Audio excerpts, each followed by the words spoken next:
The opening to Halloween Haunt is just 2 weeks away, and we are back at the parks to check out a lot more of the construction. We've seen a lot of it going on through pictures on Facebook posts, but now it's time for us to head into the park and check it out firsthand and give you our firsthand review of everything going on as far as preparation for Haunt this year at King's Dominion. Let's get inside the park and have some fun.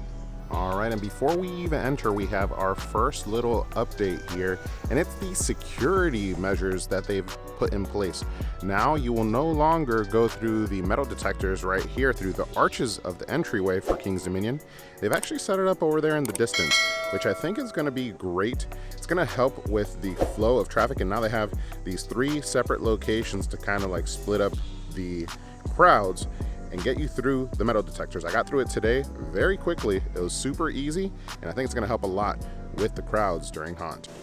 All right, and we are inside the park, guys. I'm excited. A lot has gone up. I've seen a lot of posts online, like I said, but I look forward to checking this all out firsthand because I think they're almost done, but they still have 2 weeks. And then of course we pay respects to the beautiful water features here, the fountain here at King's Dominion, but check it out right next to the Haunt sign.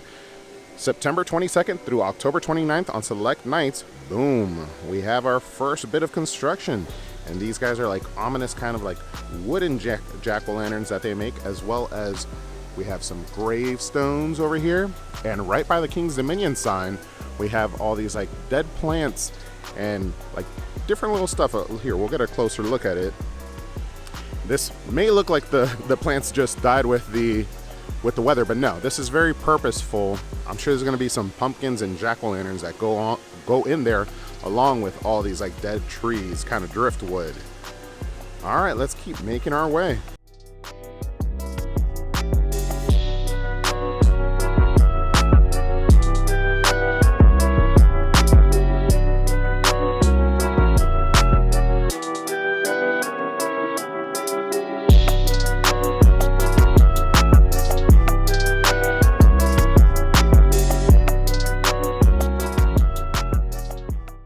And check it out, even Build-A-Bear is getting in this season. I've never paid attention to Build-A-Bear inside of the park, but it is a super cool little perk that you have here in the park.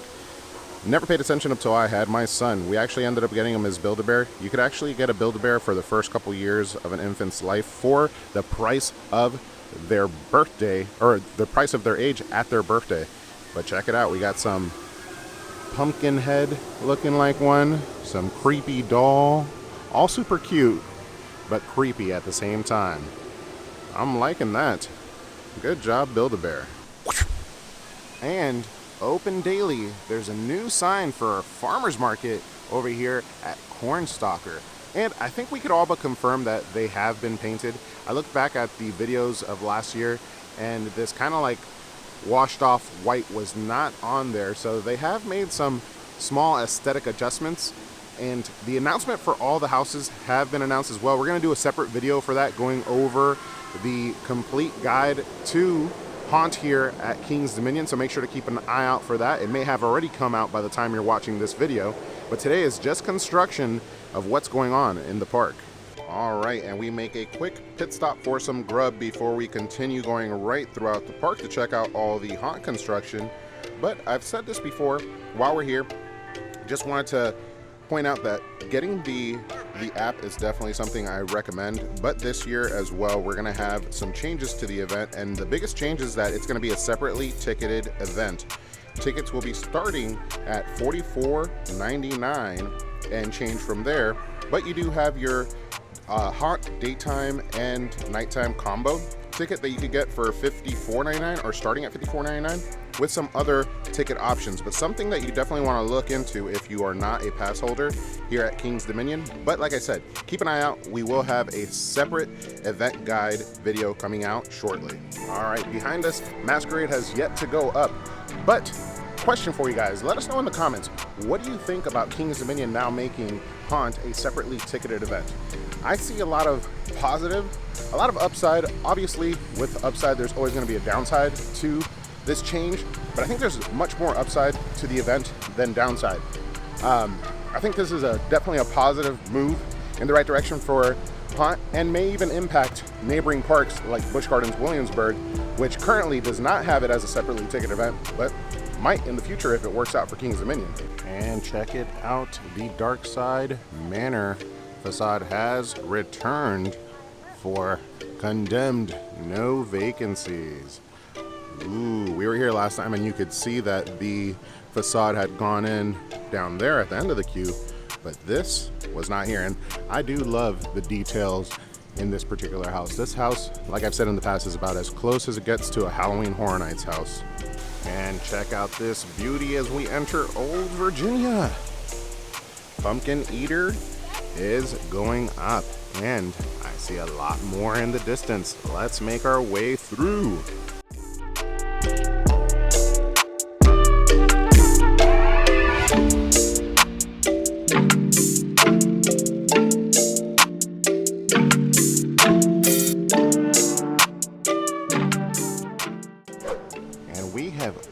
Been gone for 2 weeks. We had our Halloween Horror Nights trip and then the opening of Howl-O-Scream over at Busch Gardens Williamsburg, and wow, they have done a lot in a short amount of time. Check out the strung up pumpkins.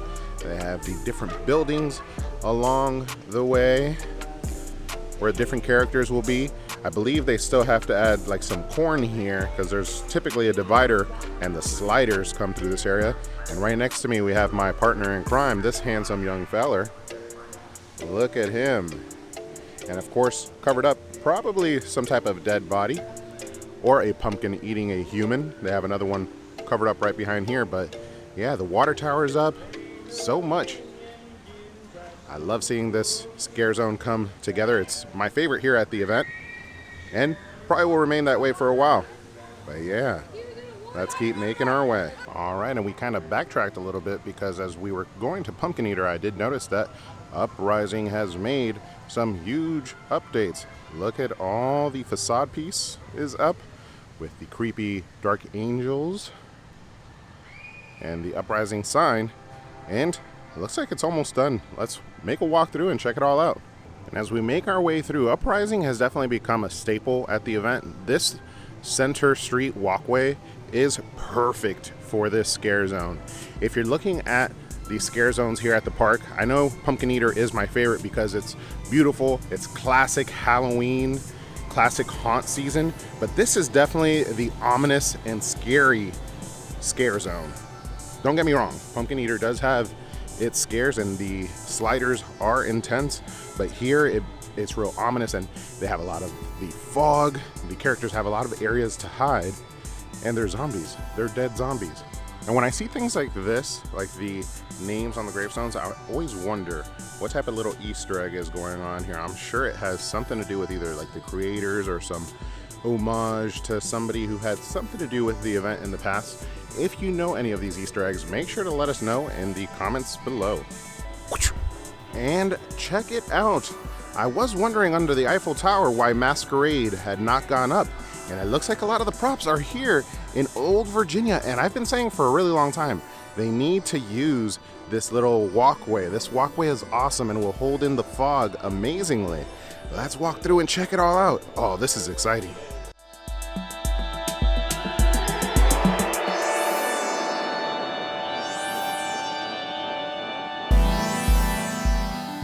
And check it out, the music is obviously not very scary and ominous, but they have these cool chandeliers already all lit up.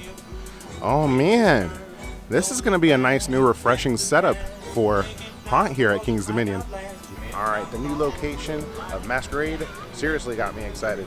I've been saying that they need to reuse that area. They've used it in the past, but it was so long ago, and now it's back. But I wonder if they're gonna still do something under the Eiffel Tower. At the moment, it looks like no construction has gone on under that area. Maybe they could use it for like food booths. And of course, over by Grizzly Gulch General Store, we got the trees that have started going up. These guys glow in the nighttime and have fog coming out of them for Grim Woods. Last year, Grim Woods made some cool improvements and added some really large set pieces, so I'm looking forward to the return and hopefully some additional improvements to this particular house, but all the trees are back. And check it out, the facade to Trick or Treat is up. Man, they've done a lot in a short amount of time, and it does seem like we are getting a lot of the returning houses. I know that we do have one new house coming as well, which we'll talk about in our guide to haunt here at King's Dominion, but check it out. I'm never mad to see this facade go up. This house is awesome, and even the witch is up and flying through. And I can see in the distance over here, one of our favorites that I had heard may not be returning, Cleaver Brothers Carnival, is up as well. Let's go take a closer look. And here we are, Cleaver Brothers Carnival. Check it out, guys. Stilt walkers and clowns. As creepy as it could get. If anybody has a clown phobia, this is not the scare zone to walk through.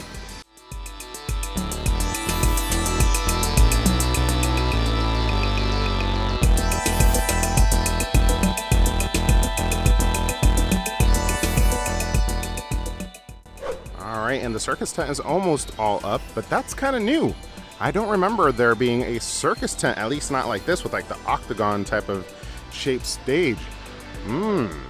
I like it. A little refresh to Cleaver Brothers. Still a little bit of work to do, but they do still have 2 weeks to get it all done, so they're making great time.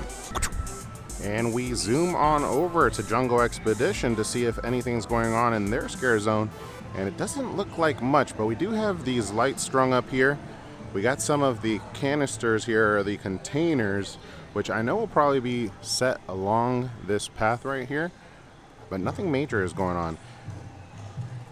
Let's Get Wild is over, but how cool would it be if in this scare zone they tied the story to Let's Get Wild? Like maybe after the summer season, the characters from Let's Get Wild were no longer happy that they didn't have anything to do and decided to come out and massacre patrons or something crazy like that. That would be kind of cool.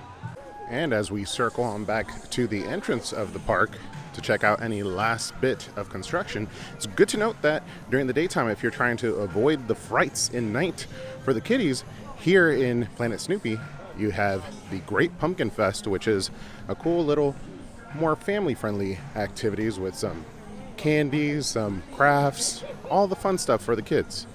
Alrighty guys, and now we end this over by the Eiffel Tower. And I got 2 questions for you guys. Now with nothing going under the Eiffel Tower, at least not that we know of, Masquerade is going to be in the new location, and honestly, that's what's got me most excited of today's construction, is the new location for Masquerade looks awesome. But what's going to go here? And when will the Eiffel Tower open up? I hope it opens up for Haunt, but who knows? But guys, I hope you enjoyed coming along, checking out all the new construction updates here at King's Dominion for their coming Halloween haunt in 2 weeks. I will see you guys on the next one, but don't forget to ask yourself, have you been entertained?